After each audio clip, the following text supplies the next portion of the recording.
Raymond Mujuni.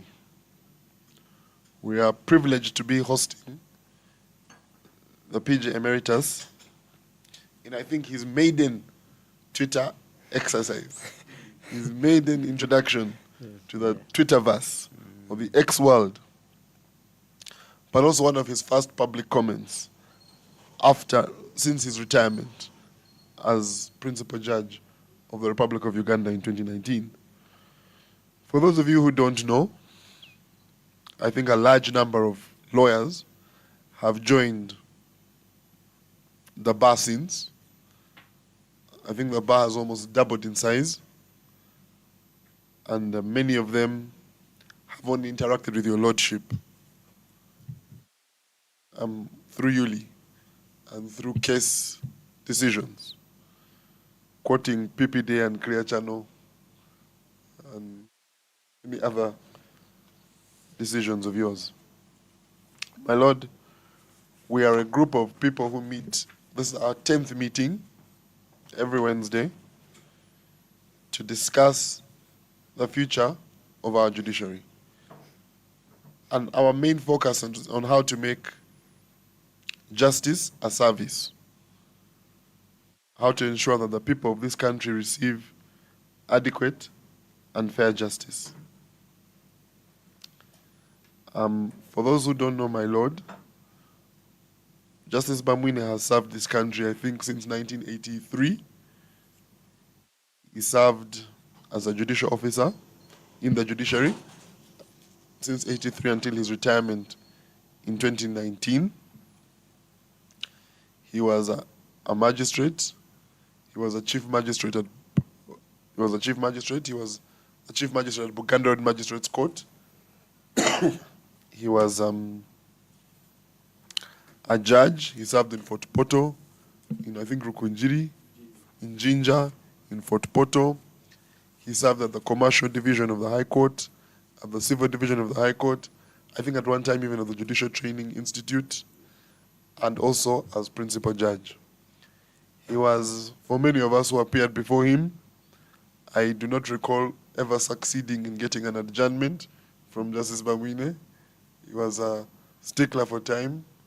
He followed the law, got up every day, and I think has one of the records in, because at that time we used to only, as we do in many courts, the record was got by longhand. And I remember at one time, my Lord had written so much that his hand ended up having a problem. I think he spends the morning to night writing. So my Lord understands the judicial burnout, the judicial backlog.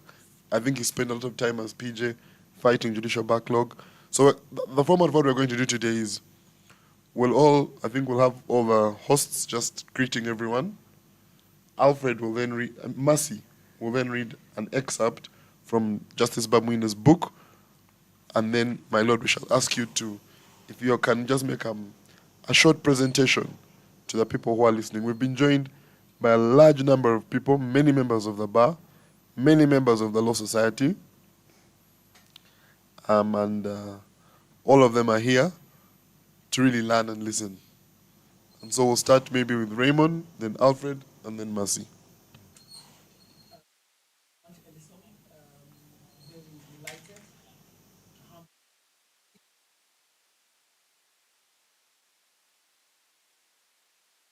PJ Emeritus, old friend, so I don't know that we refer to him as my lord, as a friend, father in many regards. But yeah, I'm very keen about this conversation today, and I look forward to it. Well, yeah, thank you so much, our lawyer's lawyer and the Service Commissioner, Mrs. Karuhanga. And I'm very glad to join this space today as we host the principal judge as he weighs in on the principle of mission-based justice. And to everyone who has joined us for the past 9 conversations, service conversations, and even on this 10th episode, we are very grateful and we look forward to having a wonderful audience from you. Thank you. Thank you very much to everyone who has joined us today, but most importantly, I would like to thank Justice Bamwine for honoring our invite and coming to join us on this space today. The last time I met him, I was in university, and he came to honor us at the UCU Law Society event at UCU. That just goes to show that he's been working with young lawyers for a really long time, and really appreciate you making time to be here today. For all those that are in the space, thank you very much for making time to be here with us today, and I hope you will benefit, as I know you will, by being on this space today. I'd like to get right into it. We have a book that was authored by Justice Bamwine, which is Spurred to Prominence by God's Grace. And we're going to start our space today by reading an excerpt from this particular book. And this is on page 86 and 87. Just allow me to read it for a very short period of time, and I hope you can listen to the message within the excerpt. It says, in war situations, countries worldwide call upon reserve forces to bolster their active forces. Uganda has many senior lawyers who are mostly in private practice, while countless others are in retirement. The monster of backlogs can be fought the same way. The medical sector mobilizes doctors to stop the spread of epidemics whenever they break out, or the manner in which the army leadership calls upon its reserve force in war situations to annihilate the enemy. After all, experienced lawyers are a potential pool of judicial officers at all court levels. Given chance, seasoned lawyers would be mobilized in adequate numbers to offer relief, even in the remotest of villages. This move would reduce congestion in prisons and court registries at all court levels.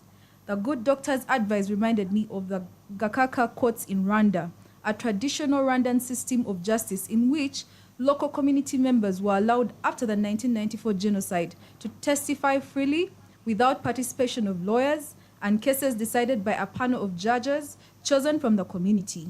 Many lawyers would be happy to serve in that capacity for a limited time only. This is something the visionaries of Uganda in the executive, legislature, and judiciary can champion as a form of initiative, preferably through research and legislation, if only they can see congestions in prisons or civil cases taking too long in the judicial system through a human rights lens. Thank you, Mercy. If only they can see the congestion through the lens of human rights. And my lord, it has been our contention here that in fact Article 142.2 does give us a starting point for the proposal you made in that book. But now over to you. Welcome. Thank you for honoring us. And over to you, the Honorable Dr. Justice Bamwine.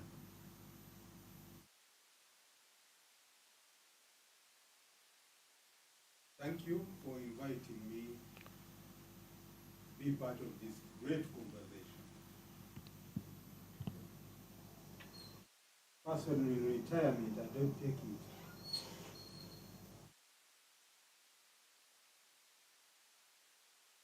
This being the first time getting exposed to a series, justice to the subject.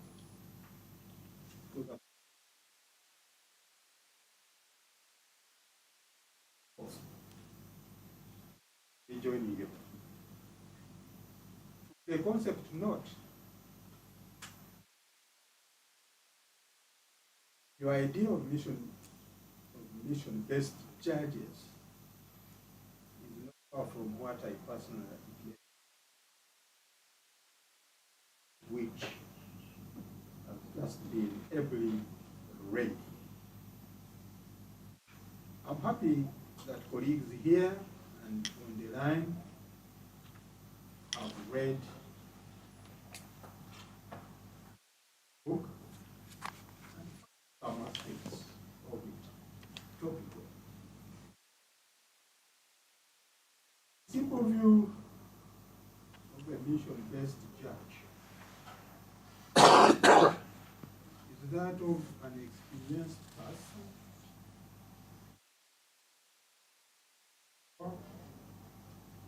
on a non-permanent basis, and with limited powers compared to judge. He or she is not a full-time judge, but is legally mandated to exercise some judicial power within specified period. For context today, we are talking about a judge specifically appointed.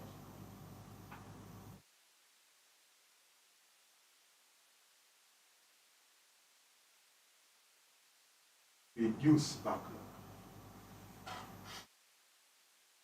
Be told we are yet to see any such appointment in this country.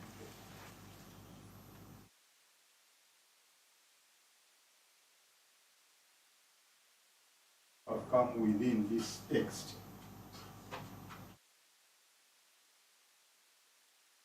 I think most people know what backlog is.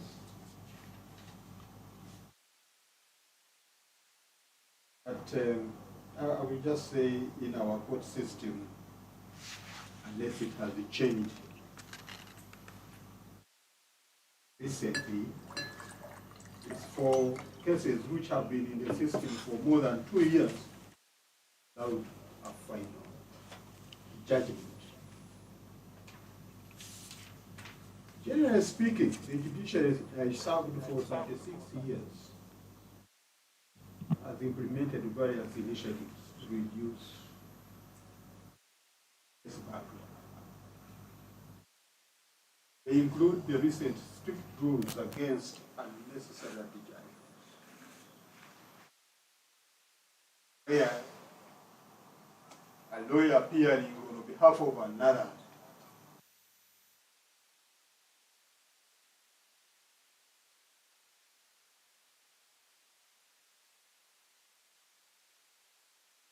is pre-bargaining. There's also small claims procedure. We have mediation. All these reforms were initiated in the context of tackling case backlog. Now, who is responsible for this monster? And in my book, I call it a monster, and I insist it is. The first one is poor quality investigations, especially in criminal cases.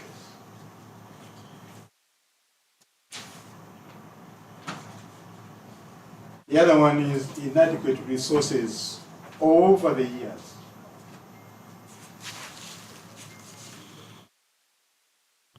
Own one cow, but expect thousands of liters of milk a month. It's impossible.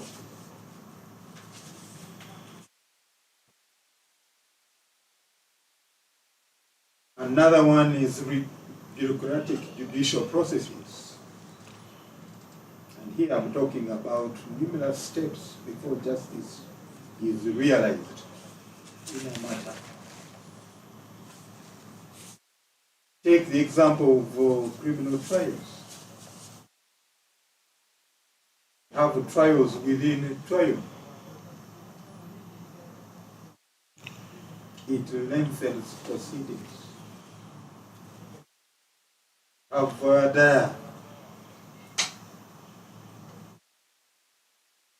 need for assessors. At this point in time, one wonders whether we need these people who may, in the end, not even appreciate the facts in the matter, but they still have to sit with you.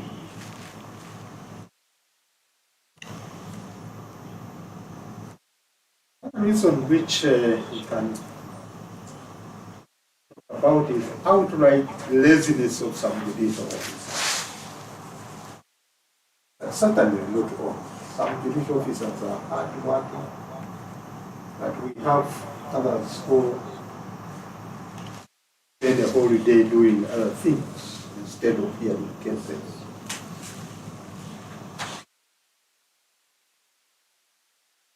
There is also resistance to innovative practices.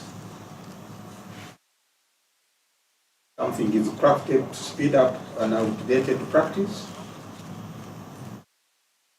It is campaigned or shot down by the Constitutional Court, by people make a living that way. We have some lawyers whose task is to look for the loopholes in the reforms which judiciary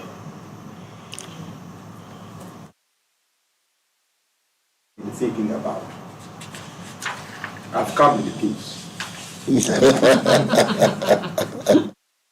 Against principled challenges in protection of our constitution, so it shouldn't be misunderstood. But some of these challenges at times contribute to backlog cases in the judiciary.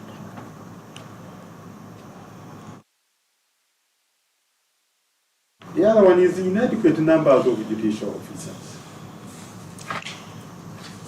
So much work for the few hard judicial officers. I highlighted some of these factors in my book. Such factor is the appointment of temporary judges. Temporary as opposed to permanent and pensionable.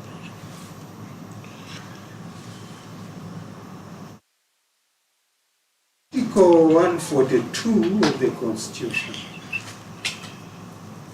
is a key on this. The lawmaker clearly had in mind two categories of judges in this country.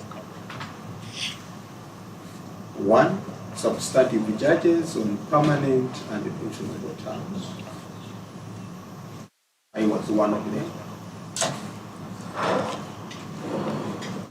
The other one, acting judges. Call them justices also, who, as it is in the army, will be used when need arises. They would of course need facilitation. Every judge needs facilitation, but not as much as that needed for the other category of judges. Yes, advocates would, in my view, fall in this category. Appointment of experienced advocates. What would we need?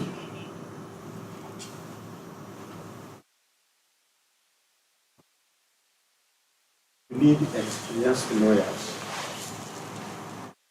and retired judges appointed to serve as judicial officers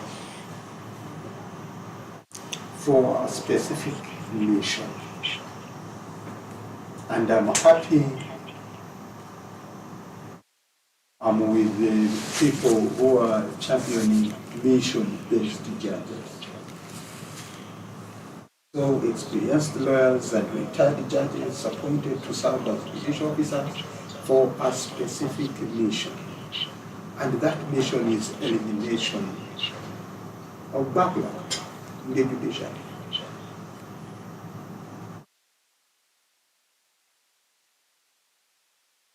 Give well-defined terms of reference.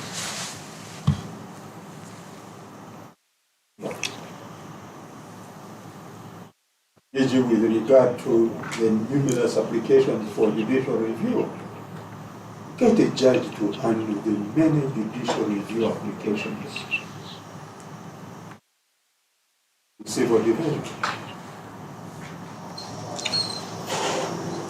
Get another to handle family matters and land matters.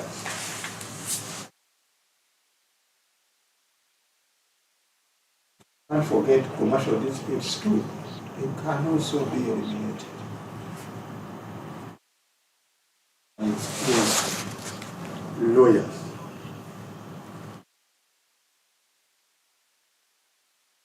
Them well-defined timelines.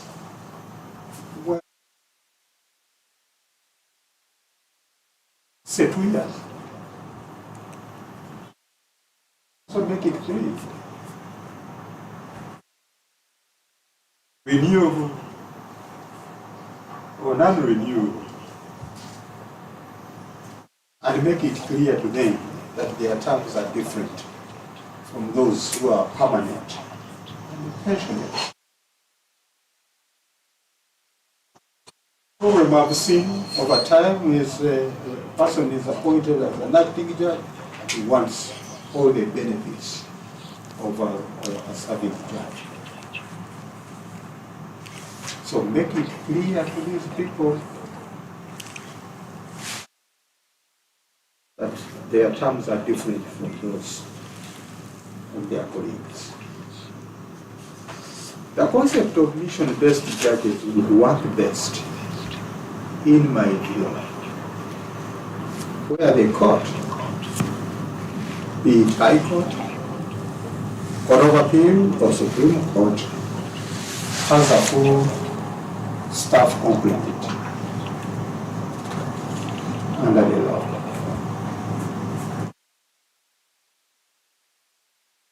Because appointing mission-based judges, there are vacancies for substantive judges. Does it make sense for those still looking for employment on permanent and pensionable terms? Everyone would wish to join the judiciary on permanent and pensionable terms. But the moment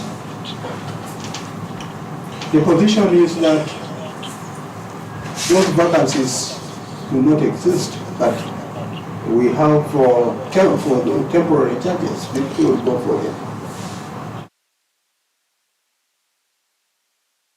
So give senior advocates, retired judges, legal experts in academia, opportunity to take up limited judicial assignments, so that thereafter they go back to their comfort zones. That they too have played a role in the administration of justice. That is limited. My view is that it can be done. I can hear many asking, where is the justification for acting judges in our court?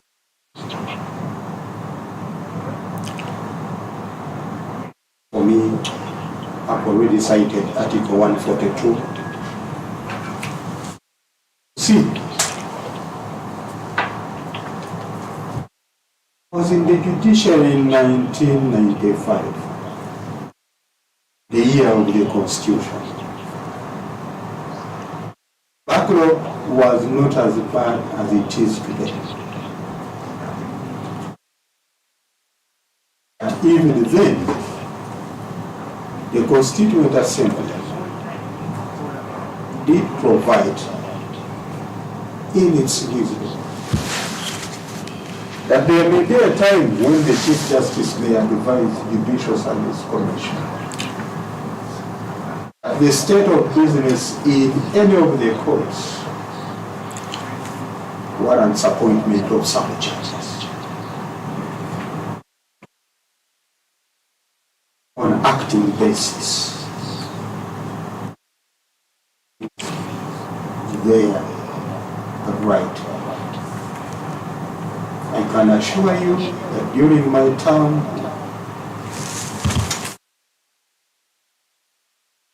as a principal judge, I came across many such instances when the solution would perhaps be to appoint some judges on temporary basis to some cases,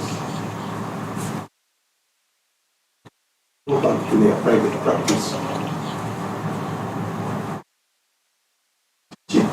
assignments. All we would need in that case is an appointment by the president. A person qualified for appointment as a justice of the Supreme Court, justice of the Court of Appeal, as a judge of the High Court, depending on one's experience and to act as such justice or judge. The beauty of it, that even retired judges have that opportunity. And we, many of them who are still able and willing to serve. But Judicial Service Commission has not been very keen to take the money.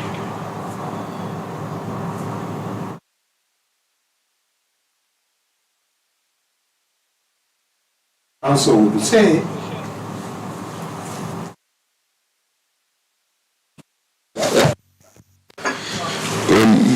we're much obliged by that. As you were speaking, I was getting many questions here. One of the first questions is, some people want to know about your experience. I'm seeing some questions, how you joined the bench, what encouraged you, and some of the challenges that you saw. In particular, we received a question this morning from a very senior lawyer who will tell you shortly, who wanted to know your view on judicial burnout. Like, Are judges overworked and are they burning out?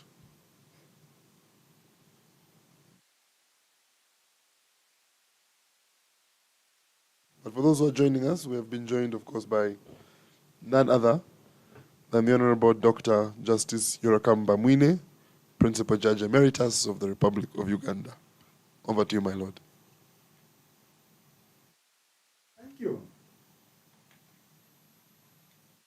Ordinarily, I would say the answer is in the book, Spurred to Prominence by God's Grace. How I joined the bench. But briefly, for the Ugandan audience, I did my O-level at a school called Kitonga High School in Ntungamo. It's now called Montiera High School. Then went to Navomari High School in Mbale, which between in the 70s, let me say, was known, churning out great lawyers in this country. So that's where I did my A-level, got interested in law, applied, and did my course at Makerere University in 1977 and 1980.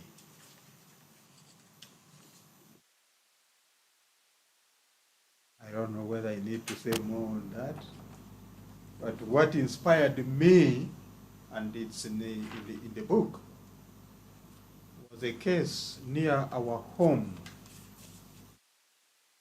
village, which had been in the court system for a very long time, wondering why court cases don't come to an end.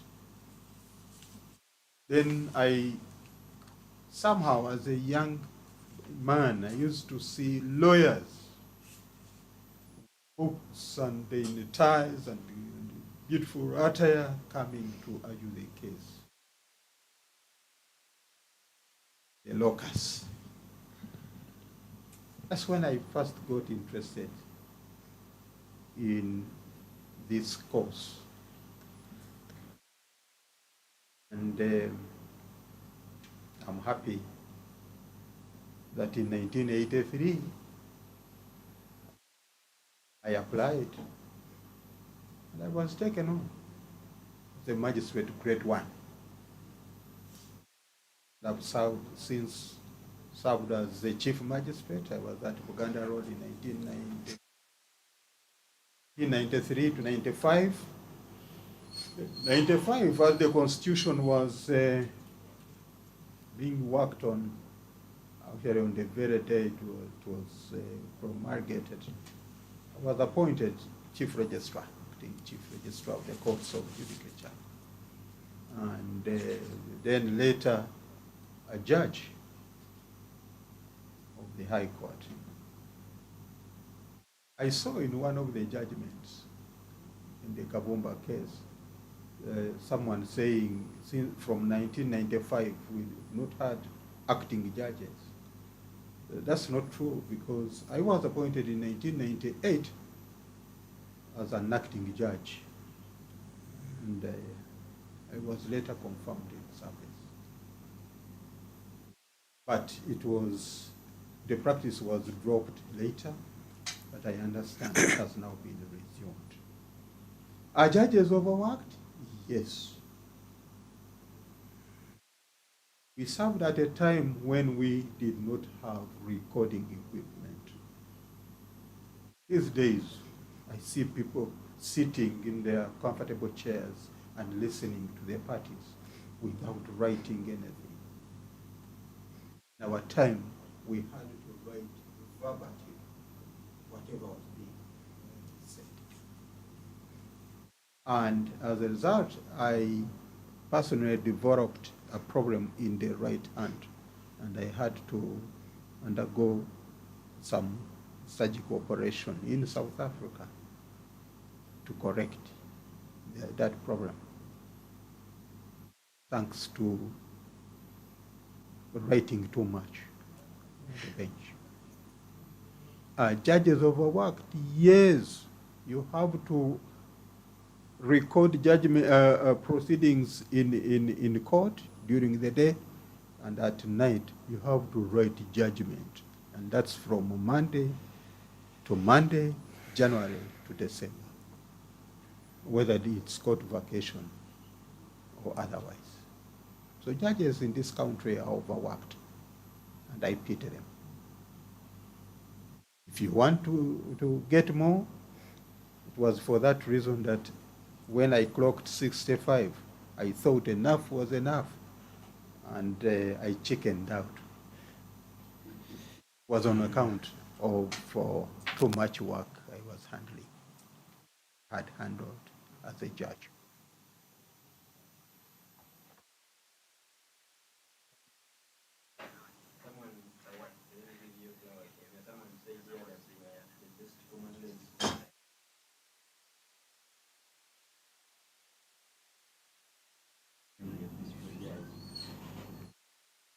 Just to add to that, when you are giving your submission, is mentioned that outward laziness among some judicial officers is the cause of case backlog. And still, someone from the audience noted that he sees a lot of laziness where we reach to issuing of delivering judgments. That you can argue the case, you close pleadings, and the judicial tells you fail your submission within 2 weeks, each part of 2 weeks, and judgment will be on notice. And then 2 years later, 3 years later, there's no judgment which has been delivered, and you are that delicate balance of whether following up or leaving it until it's delivered. You have a judicial career spanning almost 4 decades. So I would love to have your take on judgments or not how you used to handle them, not to, because I was also case backlog in court. Thank you, my Lord.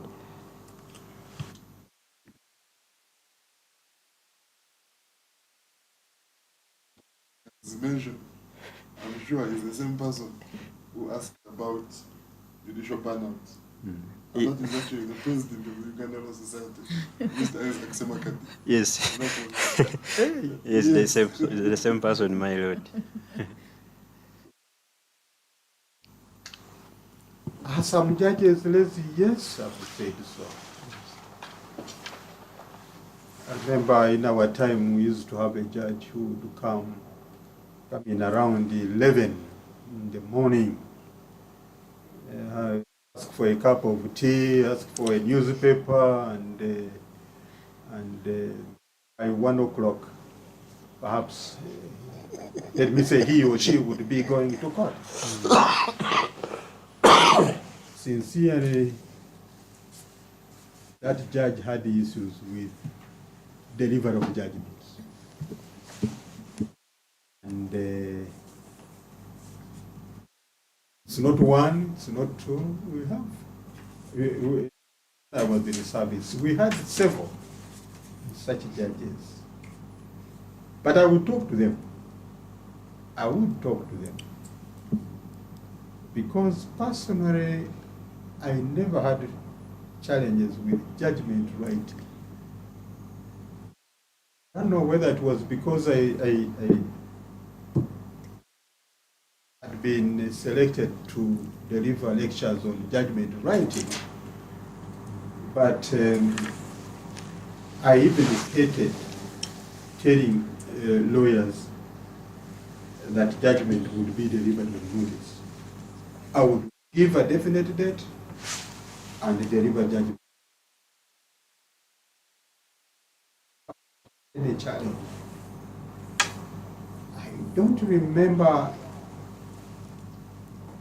ever promising parties that I was going to deliver judgment and I didn't. Days I hear people take a year or two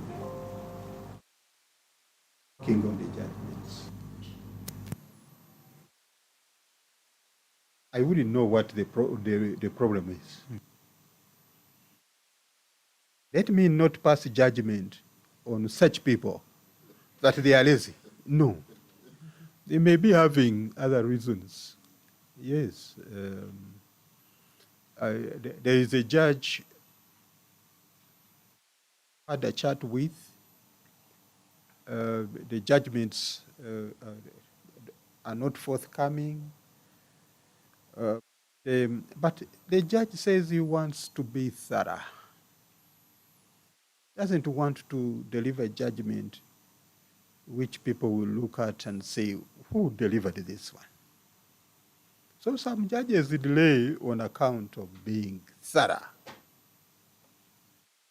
But my take, even on that one, is by the time you are appointed a judge, you should know your facts. You should have your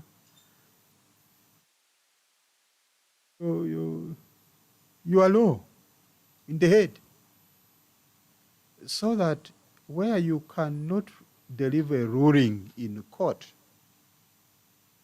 and I used to do that very often, you argue the matter and I deliver a ruling, then that practice has now died out.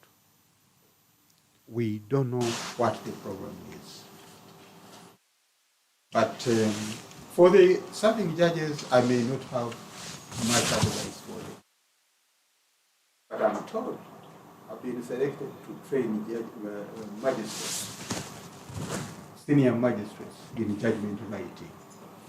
And I will be starting next month up country and even will be coming to the city. So I will have opportunity to pass on some of my tactics to those people.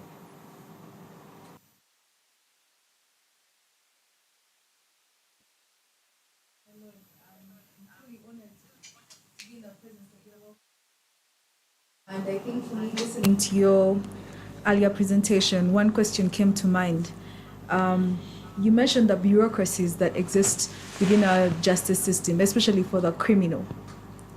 And I'd like to seek your opinion on whether we have adequately addressed this issue in our legislation, because we do have room to definitely amend these laws. Have we done enough to adequately address this issue? Why? Because these are foreign systems that are adopted in our country. We have a unique judicial system in Uganda. We have unique problems that require unique solutions, and yet we're still relying on laws that are, dated so back. So I would like to pick your mind on that issue. Do you think we've adequately addressed the challenge of adopting a foreign system in our Ugandan system? And what more can we do? I like that one. Especially when you talk about the law. In the book,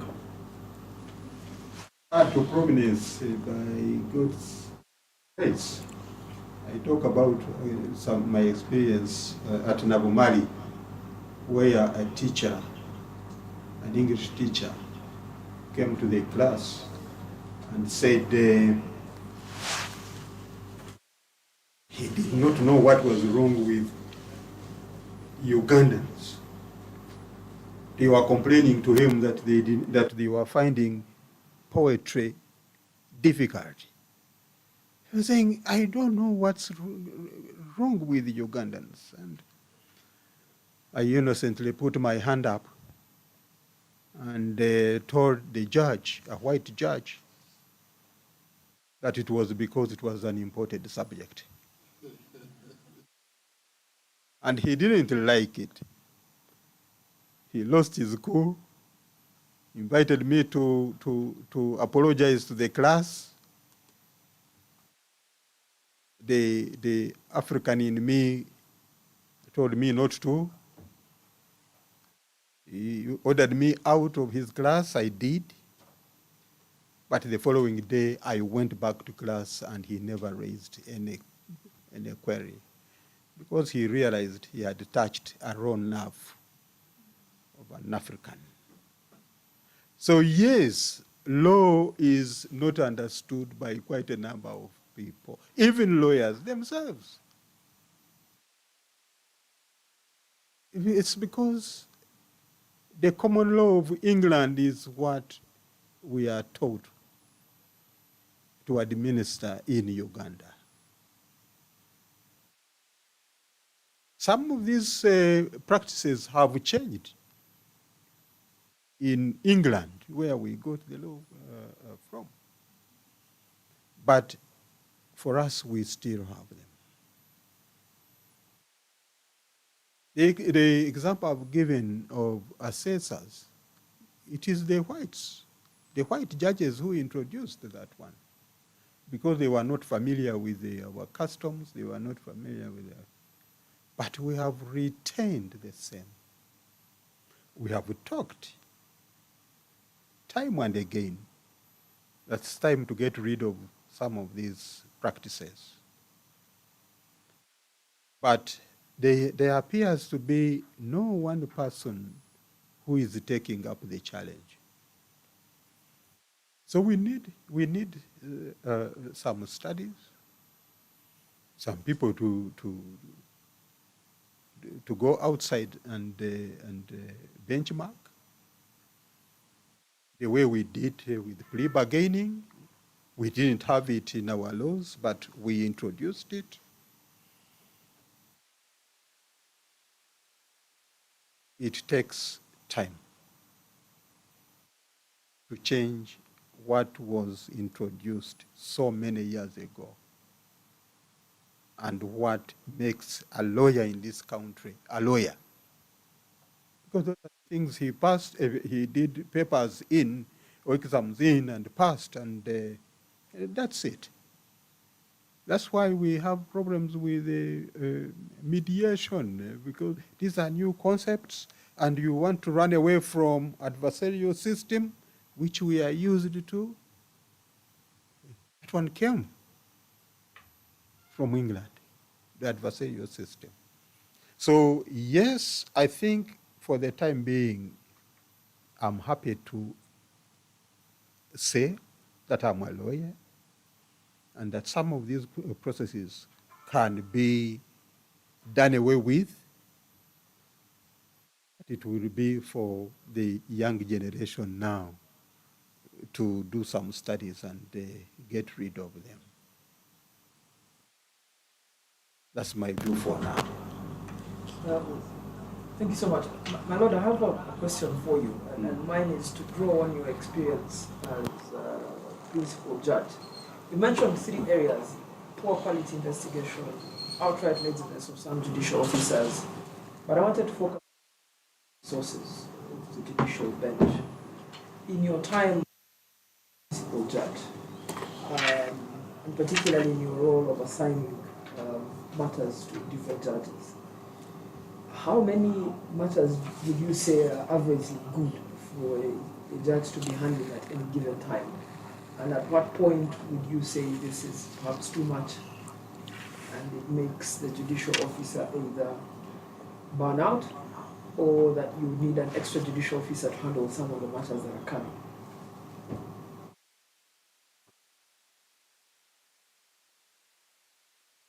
That one is a difficult one because let me handle the inadequacy of the resources first. True, we've been having issues of this inadequacy.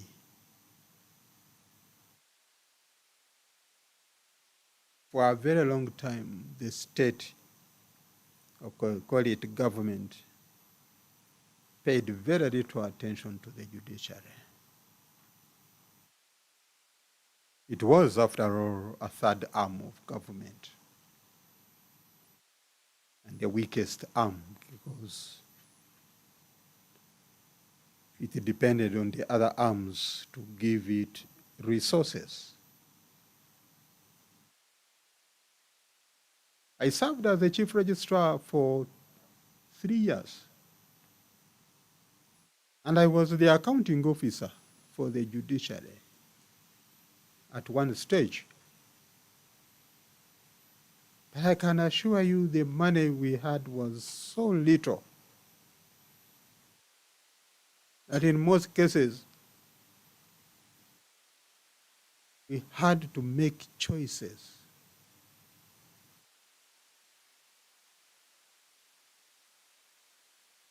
Either for people to travel abroad and we forego a session somewhere, or to have a session and people fail to go abroad for further studies or otherwise. The money has been a problem over the years. Only that by the time I left service in 2019, things had changed for the better. For the first time in years, we were told our budget had been significantly increased.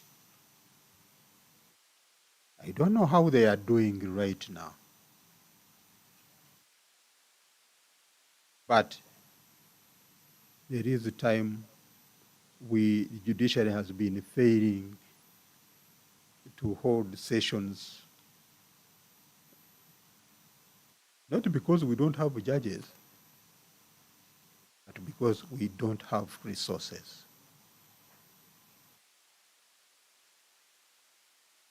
Been doing 40 cases, criminal cases, in a session. I used to find it easy because you can't write judgments in all the 40 cases. You get people pleading guilty and so on. So 40 cases for 22 days in a month, really.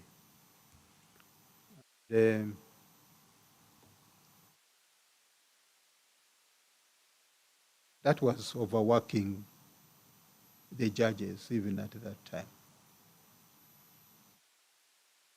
I was overworking myself as a trial judge, writing judgments at night and doing hearing cases during the day. But that is the life of a judge. Once you are appointed, you should be ready to serve. In a year, a judge should be able to do 300 cases. criminal, civil, 300.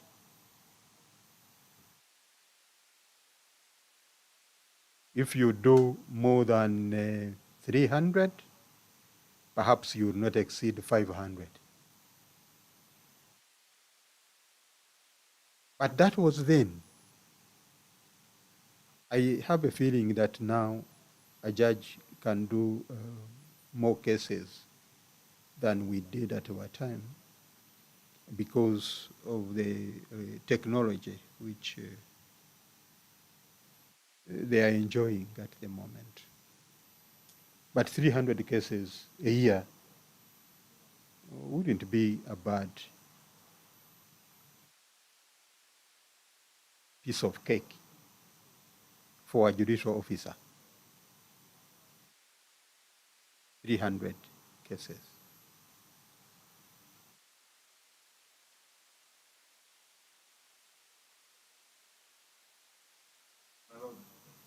$300 cases a year. I'm sure lawyers are listening in absolute shock. First of all, it's a lot, but we know judges who have right now dockets of 1,000 cases, and I don't know if 100 have been done in a year.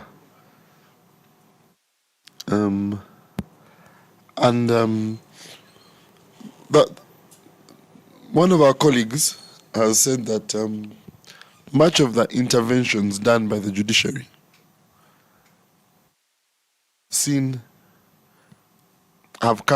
we've seen reform happen, the new ideas, their sentencing guidelines, plea bargaining, mediation, small claims court, increment of judicial officers, increment of courts, increments of stations, and people feel that backlog has only gone down 1%. I think that's a statistic we were given in one of the conversations. We had a South African here tell us that in South Africa, a criminal case becomes backlog if it has been in the system from plea. If you take plea and you don't have judgment within 9 months, that would be considered backlog.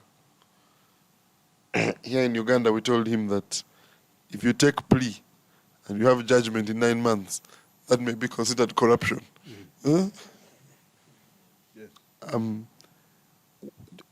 In your view, do you believe that the reforms introduced by the courts have actually been able to handle this challenge? And then, with at the time, when you talk of 300 cases, at your time, you were writing in longhand. Right now, with technology, how come we aren't seeing the same level of output from the judiciary?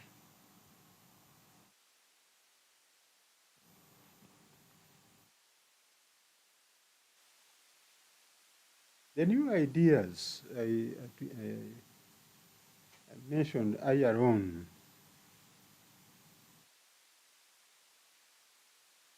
have been, so to say, a game changer. Plea bargaining, for instance, which I championed when I was in service, has had an impact.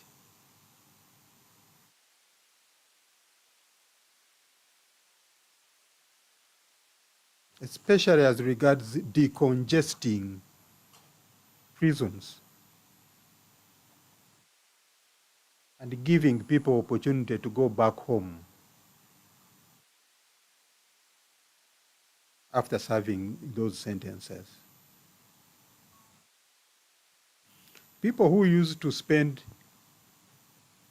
years and years on remand waiting for a judge to come and listen to them now have an opportunity to plea bargain and get out of the system sooner than later.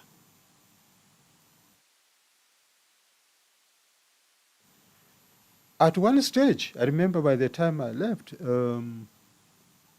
we used to have many people on remand and those who are serving sentences.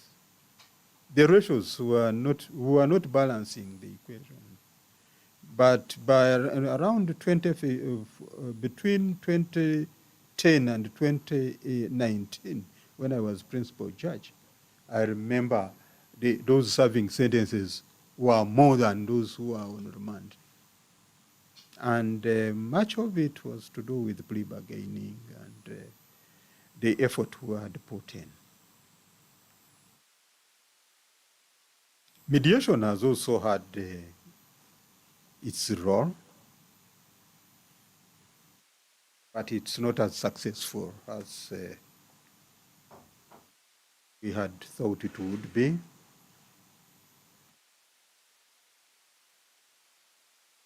It's that combination of reforms which I thought would bring down the backlog.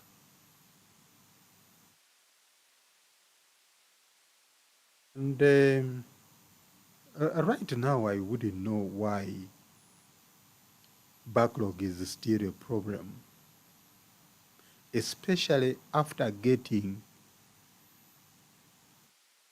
the judges on board.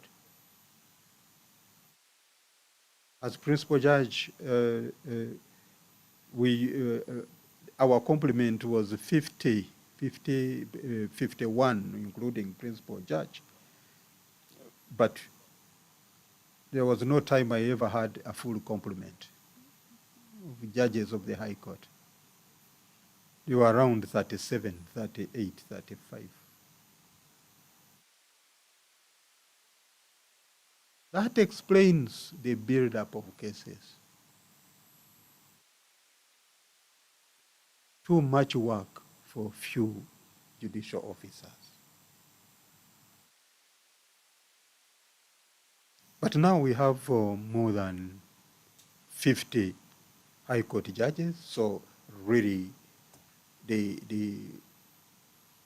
people should look for other reasons. Yes. We have to look, maybe the cases are more complex than they were during our time, which is possible. Okay. But I would have imagined that with the reforms we have introduced and the resources which government has generously at least given to the judiciary, I would have imagined that the situation would be better. Better than the way you are portraying it.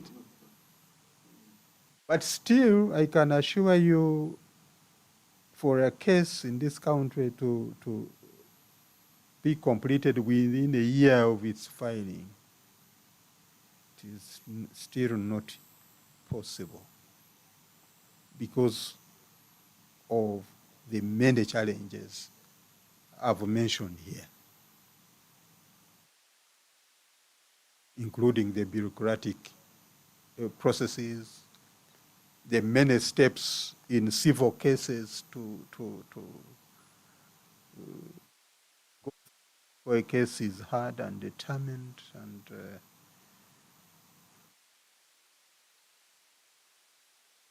but as far as Kampala is concerned,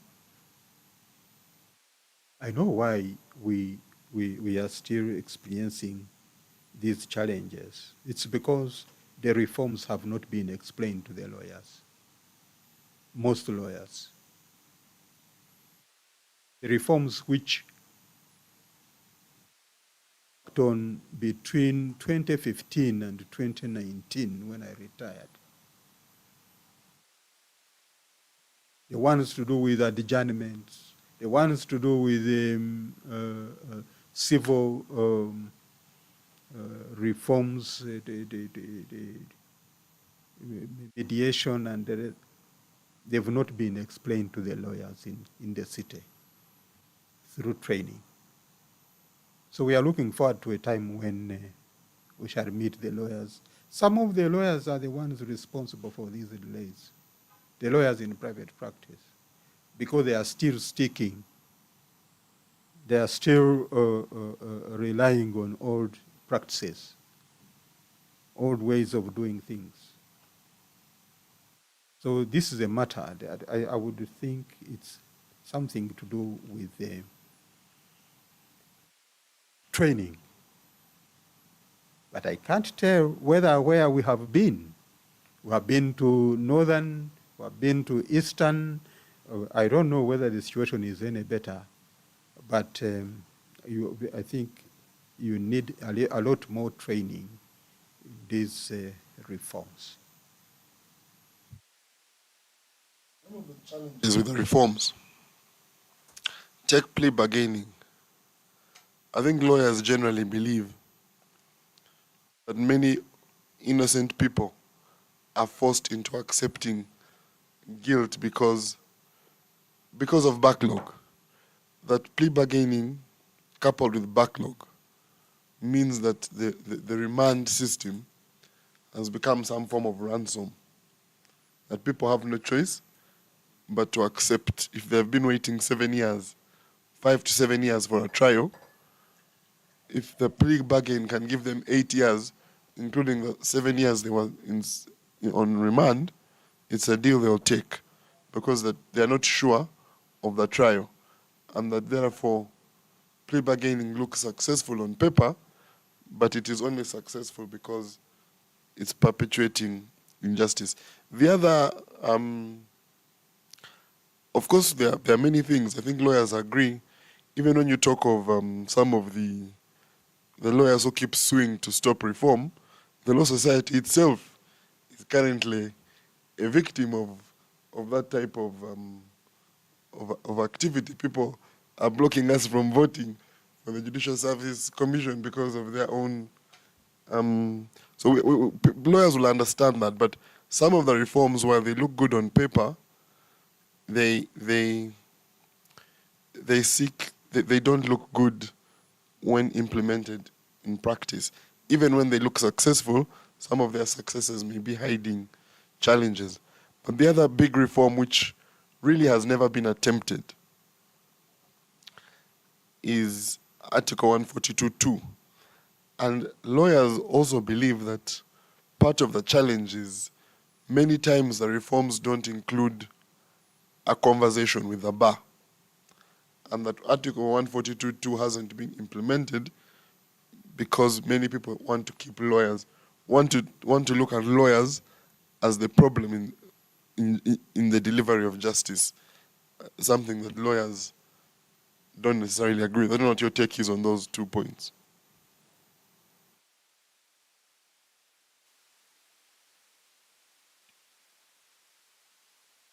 As regards people pleading guilty for the sake of getting out of jail, I have my reservations, because the process is thoroughly explained to these people. Of course, when I say is thoroughly explained, I don't know what is done these days. I'm 5 years out of the system. But we used to explain these trial rights to suspects, including warning them not to plead guilty for the sake of getting out of jail.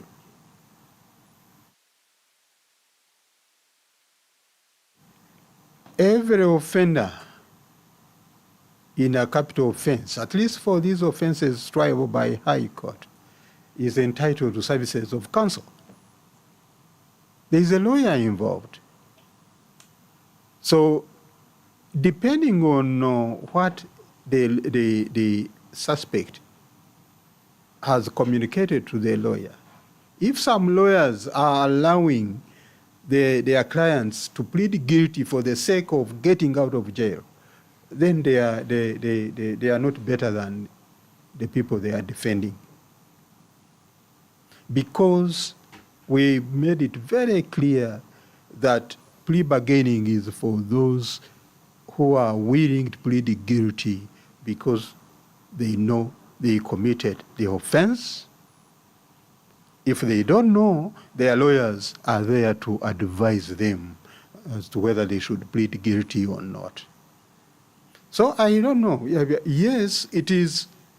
I know how attractive it is for you to know that if you plead guilty, you may get a sentence of 2 or 3 years and get out of jail. But if the lawyers who are assigned to these people are also advising them to plead guilty when they know or when they've been told they never committed the offenses, then there is something we need to work on, and I can't tell what that is.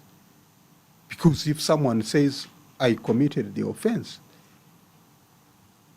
when in their heart of hearts, they know they didn't, I don't know how we can believe them when they raise those issues. But yes, I've had that challenge, I've had that concern, but on the whole, plea bargaining is for people who are really ready to plead guilty and serve their sentences. Article 142, yes, you are right. It's not implemented. We are yet to see this article being implemented.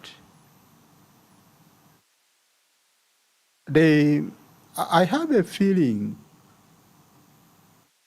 it is being implemented, but we don't have access to information. Judicial Service Commission is not easy to release information. So we don't know whether the 16 judges, for instance, were supposed to be appointed under that article. But what we know is that they were subjected to parliamentary approval. So the same process as that one under Article, under sub-Article 1, and they are not any different from the judges on permanent and pension terms. So I'm not surprised that that challenge came up. We are looking forward to a time when the Chief Justice will request Judicial Service Commission to identify senior lawyers. Because there has been also a bit of misunderstanding regarding this Article 2, sub-Article 2. They think, since they are saying it appears to be referring to retired judges, therefore lawyers in private practice are not included. My view is that senior lawyers, those with experience, stand to be appointed acting judges if the president is adequately advised. That's my view. So I'm looking forward to a time when the Judicial Service Commission will say, we have identified 5 judges who will be going to handle specific cases. And we'll see whether someone will come up with a challenge, the one similar to what we have seen here. I think this matter has not come out very well, and I wish you well when you go there as a member. Thank you, Mike.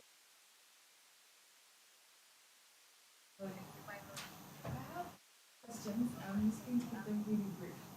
The first is along the lines of resistance. I think you highlighted that the idea of implementing mission-based judges and their appointment would be efficient if they're the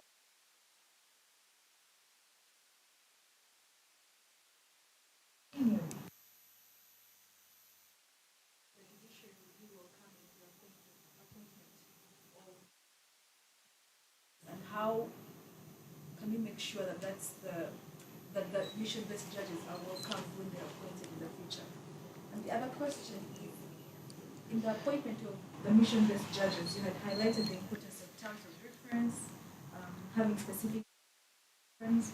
Do you think that these different the terms of reference, the time frames will assist in ensuring that ethical standards in terms of integrity, accountability, fairness will be implemented as they are doing their particular roles that they are appointed to do? In your opinion, do you think those two things are well addressed?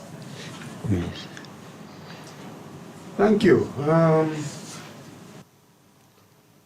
I don't foresee any resistance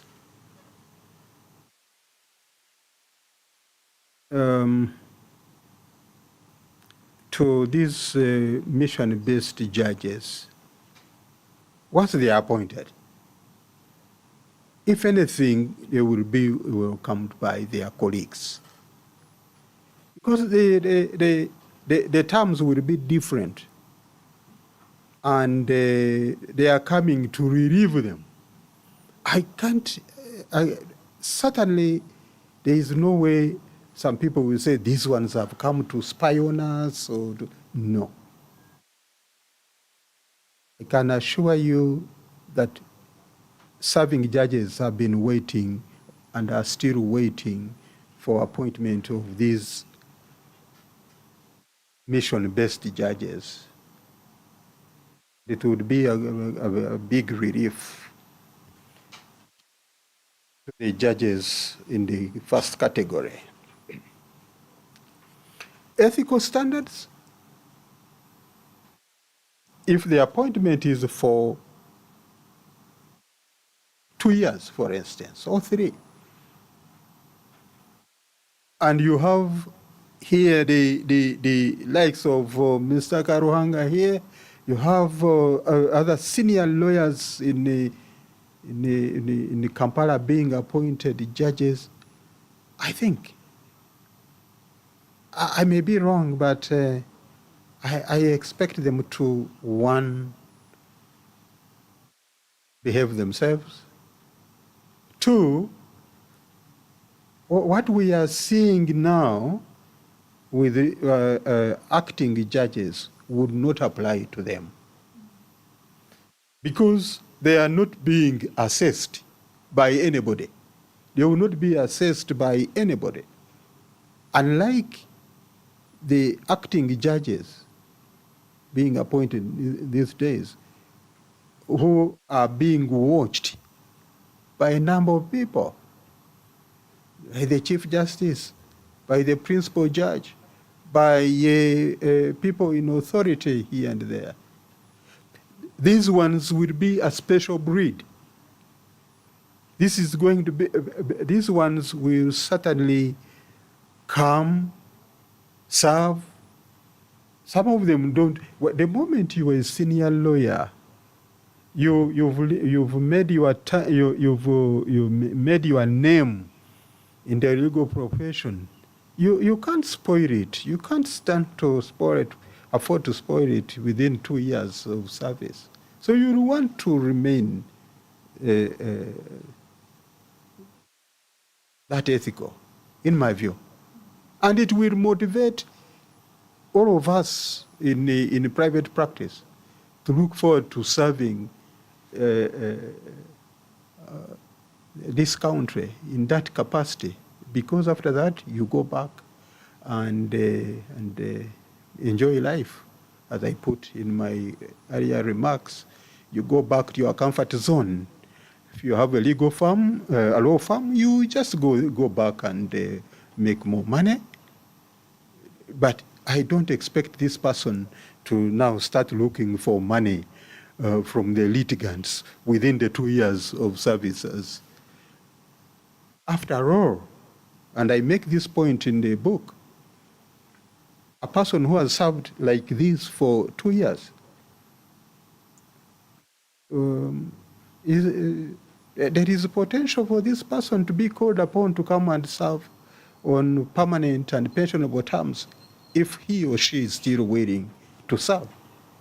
And you wouldn't like to spoil your chance because of the 2 years. In the 2 years, you'll be doing this work.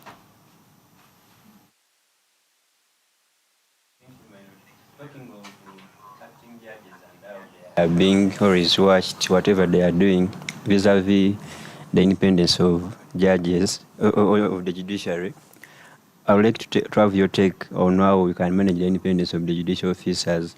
Like in your book, you hinted that when you had the hot court case coming up, the people would come that this one is being watched over by the State House, is interested in it, but you still made your decision is after thorough review of evidence and the law, in anticipation of a complaint or appeal, and in the end you would have a good result. And so it would deny any complaints. And this one still strengthened your belief in the judicial oath and judicial independence. And then you still an acting judge at one point, as you pointed out, and still, I felt it affects your independence as you. But now, recently, where you're seeing an acting judge and it probably is more like on probation, is being watched, he wants to appease the appointing person so that he's made independent, vis-a-vis the independence of that judicial officer. So how can we manage the independence of acting judges so that their decisions don't look at as if they are politically influenced by any person? Thank you, Mel. That one depends on a number of things, including the people who are supervising these judges. The Chief Justice, the Principal Judge, and they have to be there for them. They have to mentor them. It's not easy serving as an acting judge, because certainly people will be watching you. They are assessing you, so to say. But for me, I see nothing wrong with that. I'm accountable to the people as a judge. So there should be no room for wrong things.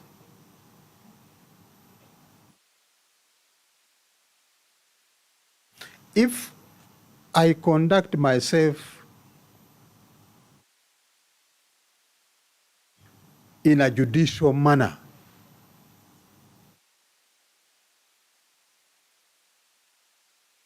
I handle my cases on time. I arrive on time. I finish on time.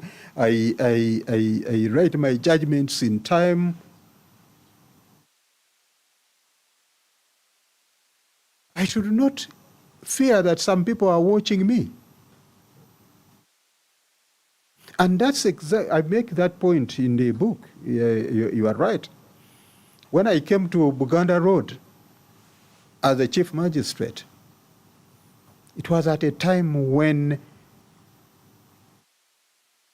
the new government had just come on board, and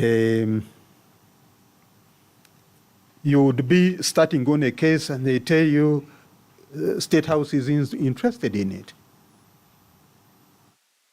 Not that they would be telling you what to do, but they would be warning you that in case you release someone on bail, chances are some people will take you on. But for me, my attitude was, if I've taken oath to do justice to all manner of people, and there is a matter before me now, how will that information that I'm being watched by State House influence my decision? I have to grant bail to this person if he or she deserves it. And it helped me. Because my view is that for you to serve as a judge in this country, whatever class or grade, you need to develop a thick skin. Thick. So yes, people would come to me, they would tell me, but I would still go to court and grant bail. I don't remember any day in my service as a chief magistrate when anyone ever came from the state to complain that I had granted bail. I don't remember. So acting judges should have no reason to fear. It's the guilty who are always afraid.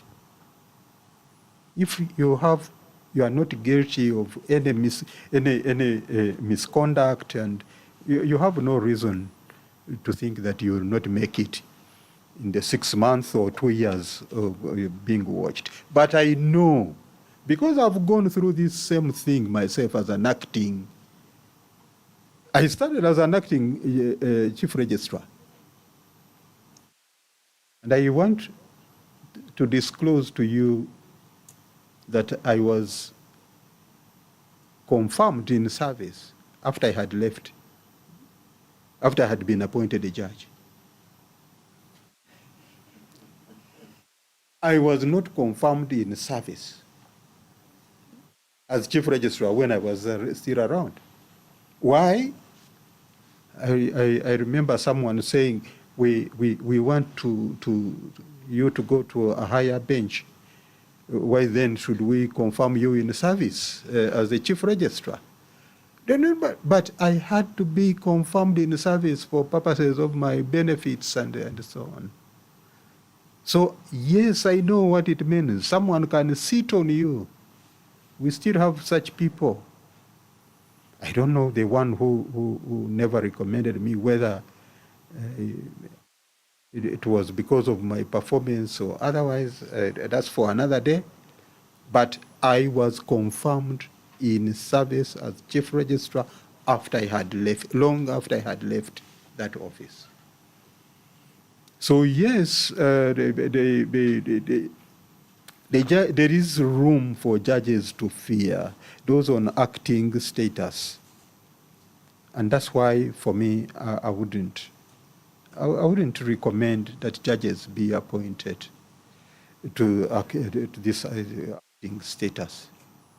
No, the acting ones should be those ones in 2C, the temporary judges.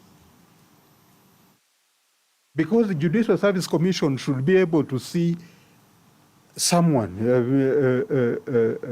Mr. Karuhanga here, and say he is professional enough to be appointed a judge.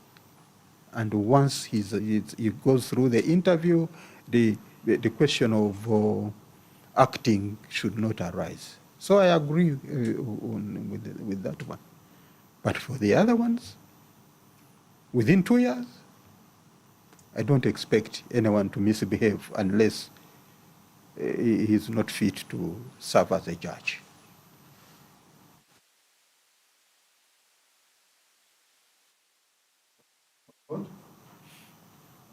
Maybe, I don't know if we have any questions from the audience, but I think there are a number of wonderful takeaways that we've had from you today. We've been here for 1.5 hours talking to the Honorable Dr. Justice Yorakamba Mwine, Principal Judge Emeritus, and we'll give questions. I think some people have sent questions to Alfred. Maybe, Alfred, you can read 1 or 2 questions.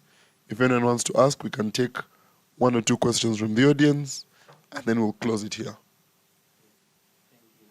I have a question from Ronald Jingo. He says he would want to have your opinion about the unnecessary transfer of delegate judicial officers in relation to case backlog. I think it's giving a scenario where judicial officer is having a station which doesn't have case backlog, but then there is a station which has case backlog, and then they transfer that judicial officer to that station having case backlog, and then the person they bring to the station which didn't have case backlog again causes backlog in that station. So the cycle continues. They keep taking this delegate judicial officer to the station having case backlog, then after clearing it, is taken to another station. So once your opinion, your take on the transfer of judicial officers, and delegate judicial officers, and then also, yes, in relation to this is from Raphael saying he wants to maybe to understand why they transfer a judge in 3 months, and then so they transfer a judge and then they fail to deploy a new one after the transfer, and 3 months later. I see that's also causing case backlog. I think those are the ones I have of now. As council has requested, those who have other questions can send a request to speak. We can then allow them to speak. Thank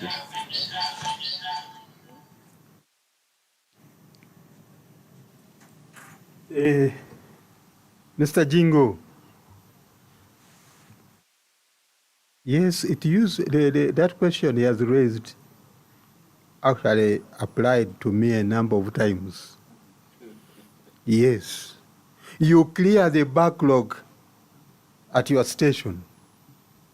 Then they take you to another station where someone has really been massaging that backlog. So you suffer, yeah, massaging, yes. You suffer. And but for me, I never saw it as a challenge.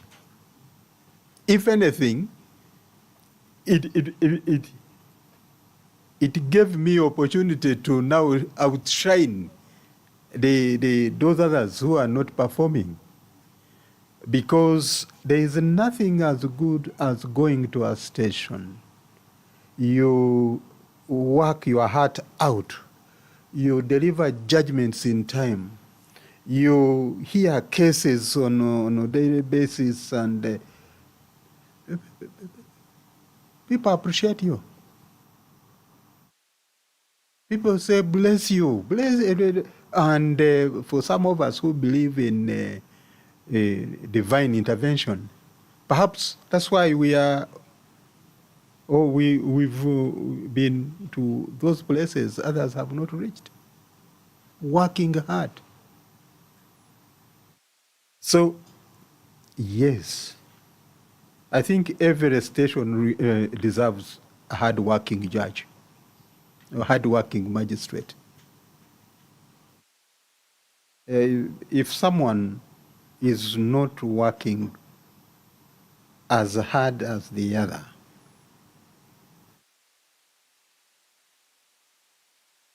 then when he goes to that other new station, it should be a learning experience for that person. You should know why you are being transferred.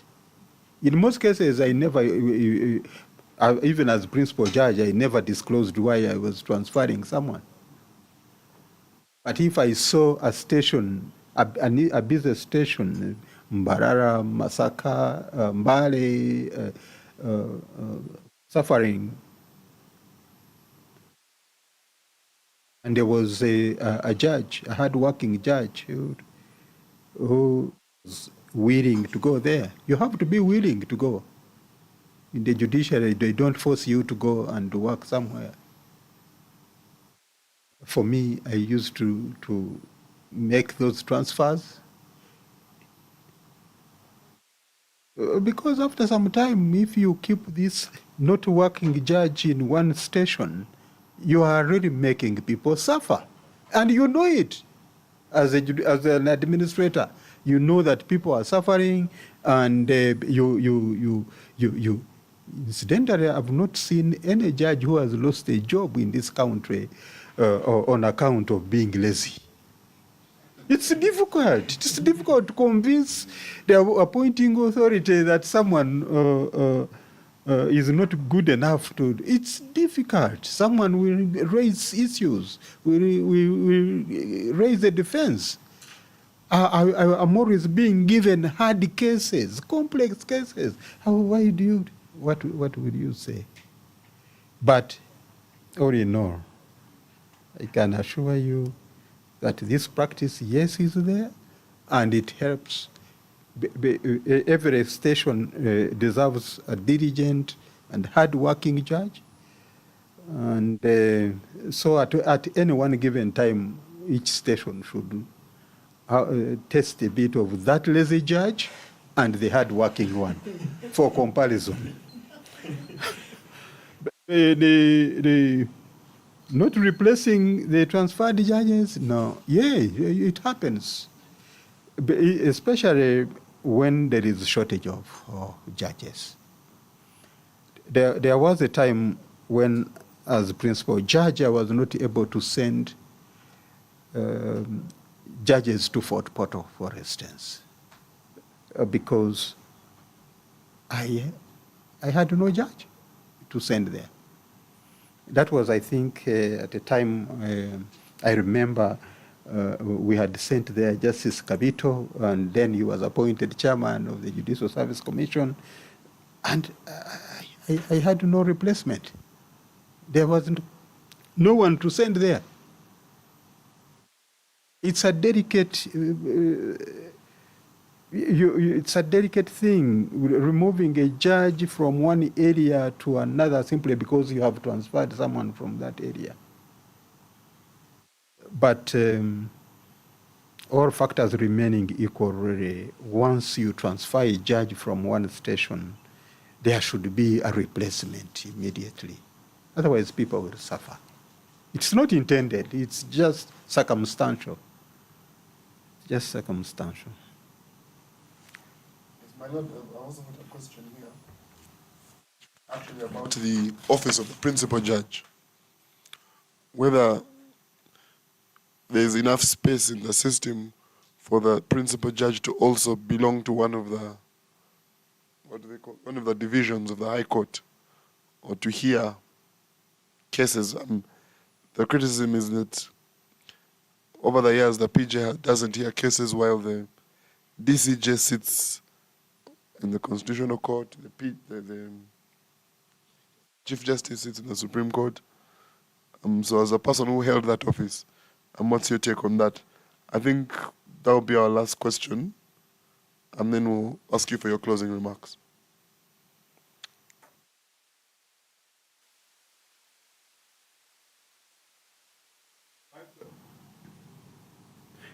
By the time you are appointed principal judge, you've really had the cases. You've done your work.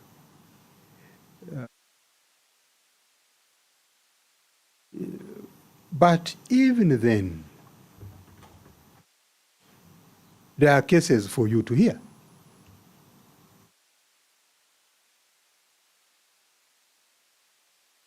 Especially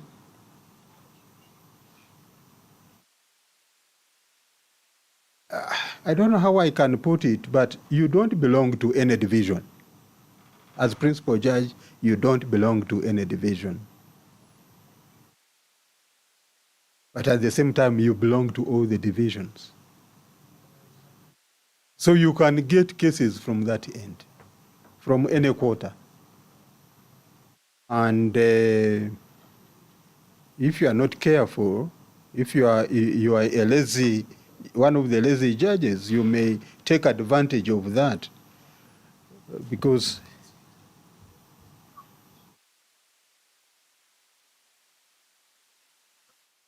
hello?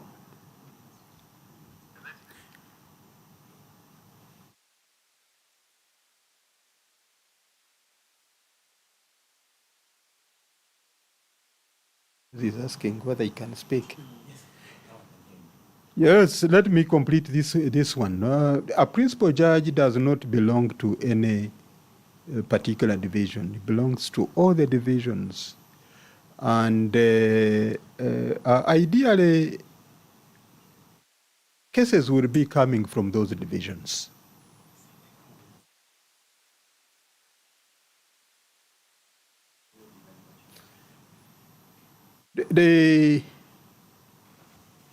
My predecessor, Justice Ntaboba, handled so many cases, even when he was a principal judge. He handled complex cases, and incidentally, they contributed to his early departure. Really, he overworked himself. So it depends on the chief, on the principal judge you have appointed. Fortunately or unfortunately for me, and I put it's in my book. It's in I came in at a time, I had a surgical operation on the right arm in 2010, April or May, and I was appointed principal judge in November, same year.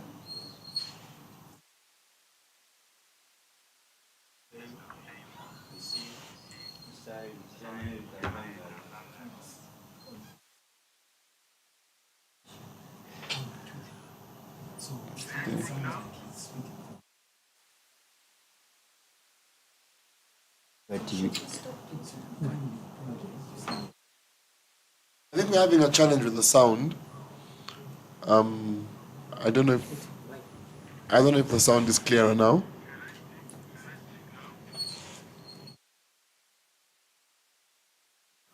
No, I think let's first hold on. We're having a challenge with the sound. Let's first clear the sound and then yeah.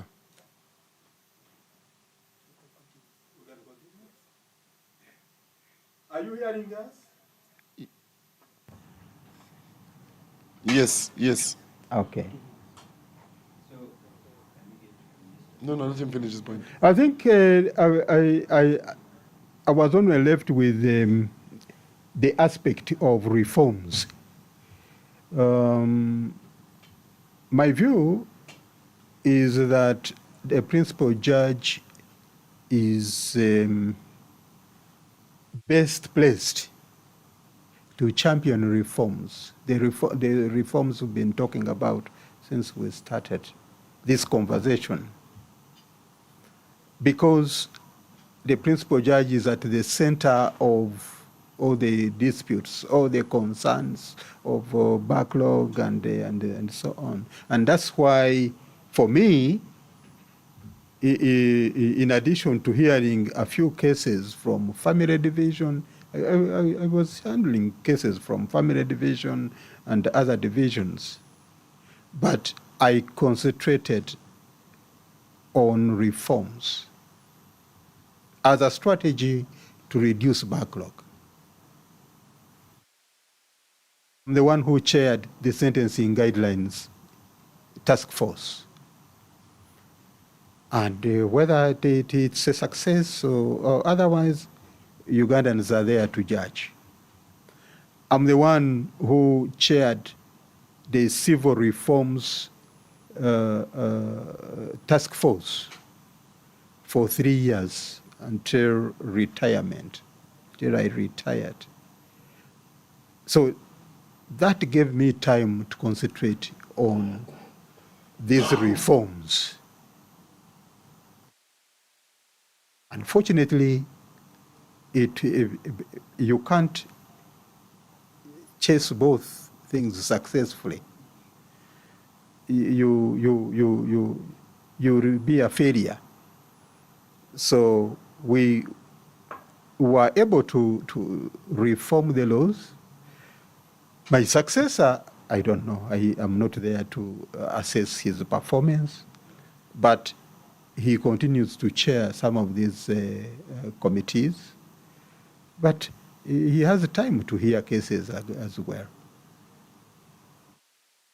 So there is no contradiction there. I see no contradiction at all.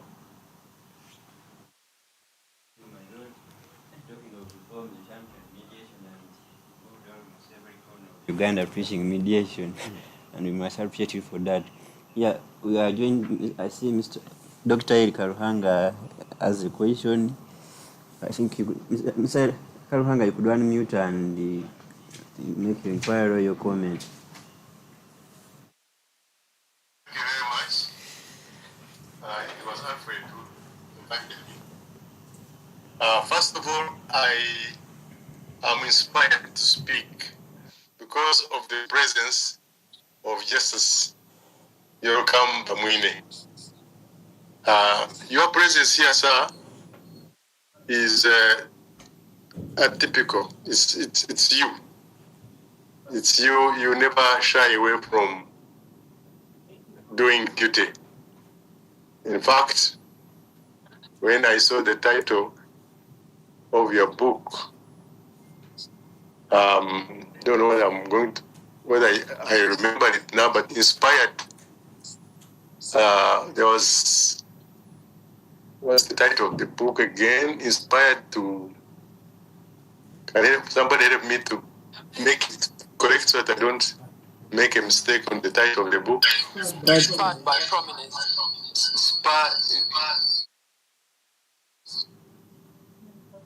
Yes. I think I would have liked to amend that title. You know, spurred to prominence, God's grace. I think there was one word, my Lord.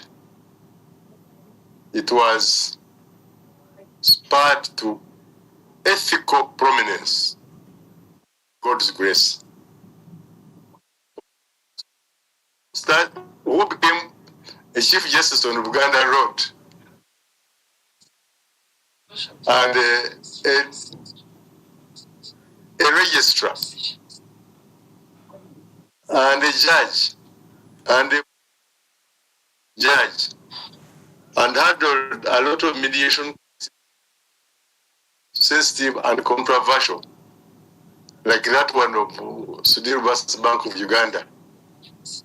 For you to retire without any, in our language we say, without any kamogo, without any black spot on you, the title of your book would have had word sparked to ethical prominence.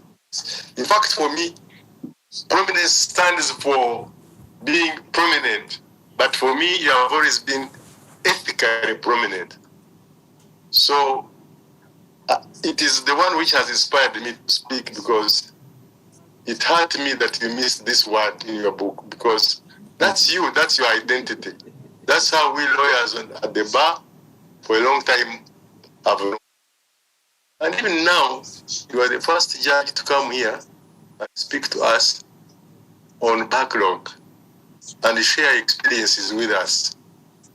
That is again you, typical you. So we are very, very honored to have you and listen to you. And I'm sure that in your retirement and whatever you touch, and also you have left legacy, because thank you for leaving one of your sons as a lawyer. I don't know if it's one or two, but they have somebody to emulate. Those whom you have produced for Uganda. I thank you so much for what you have done in our profession and for the justice. Thank you. It is the main reason I really wanted to speak. Not so much about the content of your delivery today, because that was evident. 30 years ago, that is 1995 to 2025, I don't know whether I'm right or wrong, but I think it's like 30 years ago. I was in the Constituent Assembly, and I was a key player for those who were able to follow the events of the time in the Constituent Assembly. To me, it was the highlight of my political and legislative career, the Constituent Assembly. And this Article 142, if you check the hazard, you will find me very, very involved in the discussion. Painful to see that it has never been implemented. And so I'm really asking the people that be, and I know my Lord, for this, and to give it your support. You know, and I know if you want to do something in Uganda, very few people can resist your lobby. So please give a hand to this young group who have identified the absence of the implementation of that article. You know, my Lord, when you became principal judge, many of us at the bar, we knew what had been going on in the courts before. We knew the cliques that had developed in the judiciary. Those cliques were so strong that the cliques had, you either were for this clique or for that clique. I don't know what injection you brought, but you dissolved those cliques. And I'm always so proud. Every time I see you in any occasion, I feel that's the guy I would have, if I was still a young man, I would have emulated. So thank you, sir. And with those few words, I wish you the best in your retirement. And I want your retirement to be very active retirement. Thank you.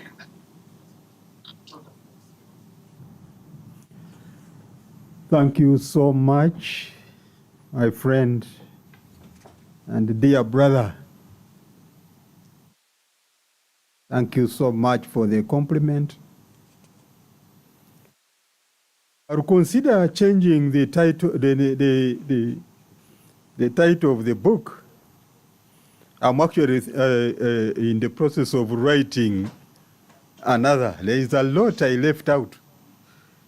Now I realize I left out a lot. So when it comes to revising it, or coming up with another edition, I will see what to do. But thank you so much. I'm humbled. Yes, I became Chief Magistrate Buganda Road at a time when judicial officers would stop at that level. They would not go beyond being Chief Magistrate. Buganda Road was such a hot spot, but I was able to serve for 2 years or so, and from there I was appointed a registrar in charge of research and training, and then later became a judge and a principal judge years later.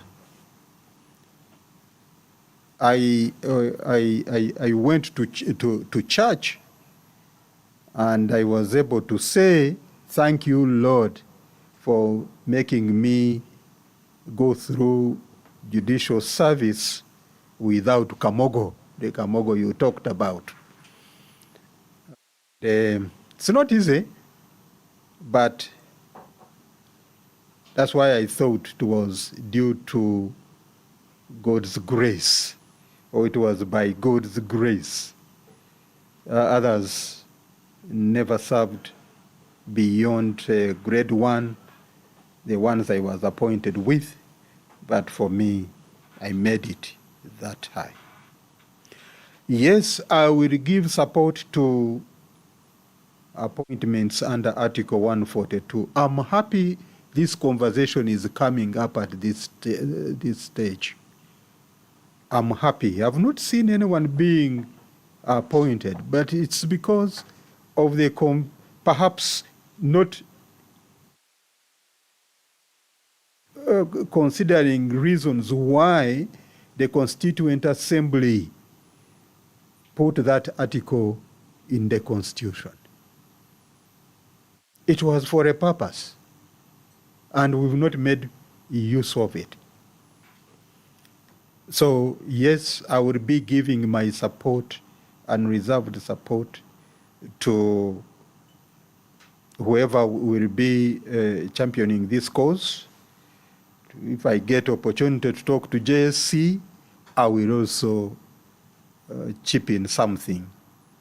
In any case, I've already put it in the book, and I'm happy this conversation is taking place.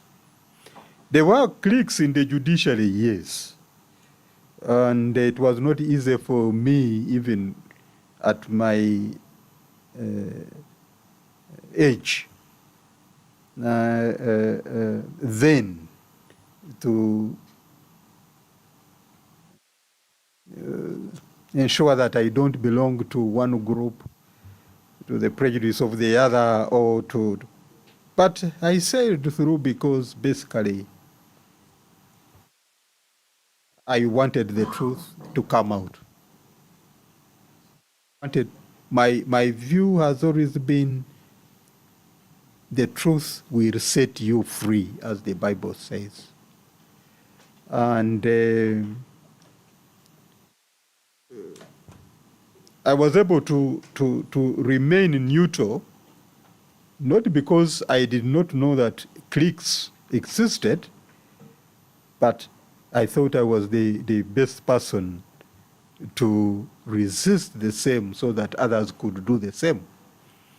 And that's why on appointment as chief registrar, I made it a point to work with all the administrators in the judiciary, the chief justice, the deputy chief justice then, and the principal judge. So I was able to to be a friend for all these people, much as there was friction between the characters involved.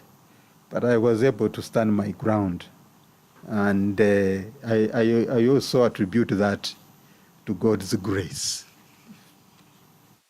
Otherwise, thank you so much for that remark. Thank you. You've made my evening. May God bless you, Eri. May God bless you again and again.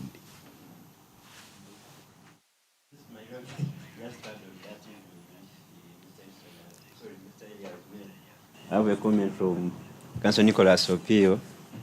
He says, the third Honorable Justice Cheryl Bamwine is an inspiration to many generation of lawyers. He's a humble Christian, a generous soul, and a fatherly figure. He continues to inspire in retirement as he did on the bench. To add that, so I will, Mark, I know, Mark, you requested to speak. In the interest of time, we may use at least 2 minutes to either make your comment or ask your question. Thank you.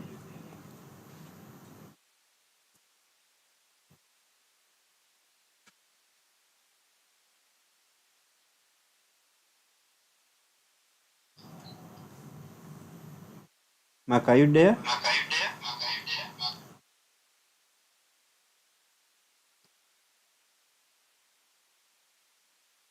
Mark, are you on? If you're not on, it's okay. Sid, I think he's not on.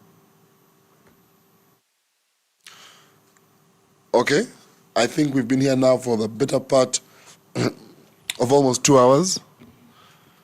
The Honorable Principal Judge, the Honorable Dr. Justice Bamwine, firing on all cylinders. You've been addressing hundreds of people, I can assure you, maybe even more. And it's a conversation that has become relevant and powerful. So we thank you so much for your time. And maybe you can have a few closing remarks.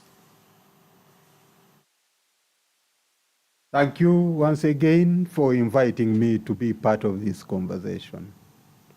I'm humbled And I look forward to participating in more of these conversations now that I've known that you have them every Wednesday around this time. I'll be there. And on a sad note, that I accept that piece was not read, but a doctor friend, Dr. Tumwehere, is the one who really pricked my mind on the issue of judges, mission-based judges. His view, when there is a problem in the Ministry of Health,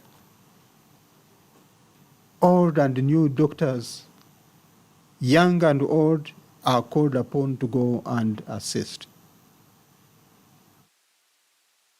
But when there are problems in the judiciary, when there is a backlog, and we have senior lawyers who are able and willing to assist, no one ever calls upon them to go and clear the challenge. I thought he was right. And that's why I included it in the book. But he has since passed on. Yes, he passed on recently.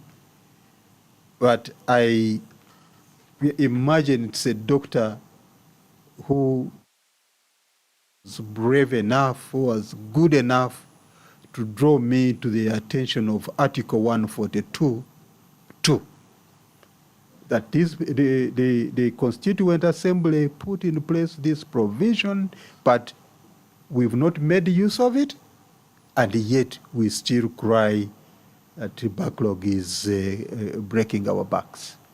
What is the problem? So I'm very delighted with you people that you are talking about something which will certainly be a game changer the moment it is implemented in the spirit, the Constitution. So thank you so much once again for inviting me to be part of this conversation. I look forward to keeping tuned. Thank you. Thank you, my Lord. It has been our honor, our privilege, our pleasure to sit with you here.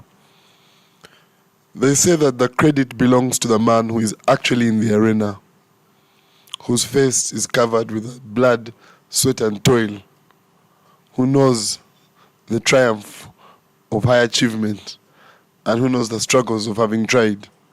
And my Lord, the work you've done for the country, for the justice system, is evident to all and every lawyer, and we are grateful to you for the work you've done and for the time you've given us this very evening. 2 hours of your time, exactly 2 hours. We've been talking for the last 120 minutes with the Honorable Dr. Justice Bamwine, Principal Judge Emeritus. To colleagues in the Law Society, very soon there shall be some breaking news. Next week, the Law Society and the protagonists are appearing in the Court of Appeal, and there shall be some very good news. I'm sure that the things that have been closing the democratic doors, the padlocks on our democracy, are going to be removed. And that this sort of debate is going to happen to be able to democratize the practice of law and the judicial practice, and to operationalize provisions like 142.2c of our Constitution, A, B, and C of our Constitution. And so I'm telling the colleagues to open their ears, to open their hearts, to start getting ready. From us here, to all of you, we'll say what we usually say, but before we do, I just want to assure you, when that time comes, you ask yourself the other question. Olimujawa.